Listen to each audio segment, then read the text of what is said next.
Please subscribe my channel, like చేయండి, press bell icon మరియు skip చేయకుండా లాస్ట్ వరకు చూడండి.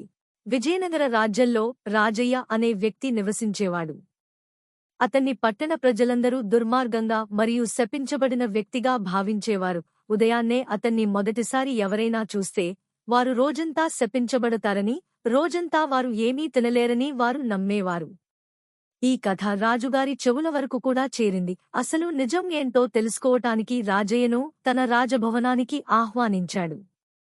తన గది పక్కన ఉన్న గదిలో రాజయ్య ఉండడానికి అన్ని వసతులు అందుబాటులో ఉంచాలని అతను తన పరిచారకులను ఆదేశించాడు.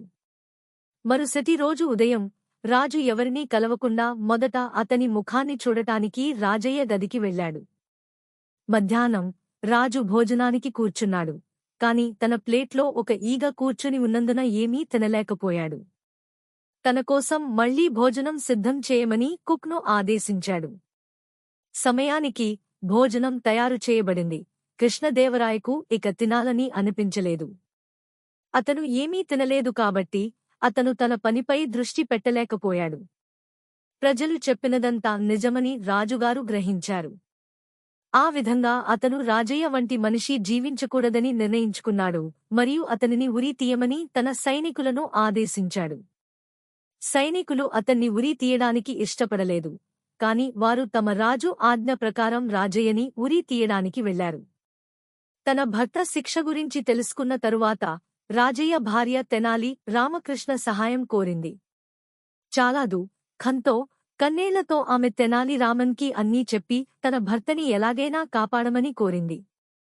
మరుసటి రోజు ఉదయం సైనికులు రాజయ్యని ఉరి తీయడానికి తీసుకువెళుతుండగా తెనాలి రామన్ వాళ్లని వెళ్లి కలిశారు. తెనాలి రాజయ్య చెవుల్లో ఏదో గుసగుసలు చెప్పాడు. ఉరి తీయడానికి ముందు కాపలాదారులు రాజయ్యను తన చివరి కోరికను అడిగినప్పుడు అతను రాజుకు ఒక వార్త చేరవేయాలని కోరాడు. భటుడు రాజుకు ఆ వార్తని చేరవేశాడు. రాజు రాజయ్య రాసిన వార్త చదివాడు. నా ముఖాన్ని ఉదయాన్నే చూస్తే రోజంతా మీరు ఆకలిని పోగొట్టుకున్నారు. కాని నేను మీ ముఖాన్ని ఉదయాన్నే చూసి నా ప్రాణాలను కోల్పోబోతున్నాను.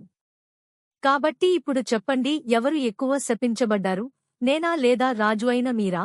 రాజయ్య అన్న మాటలకి రాజుకి కనువిప్పు కలిగి అతన్ని విడిపించాడు. నీతి మోరల్: మూఢ నమ్మకాలను ఎప్పుడూ నమ్మకండి.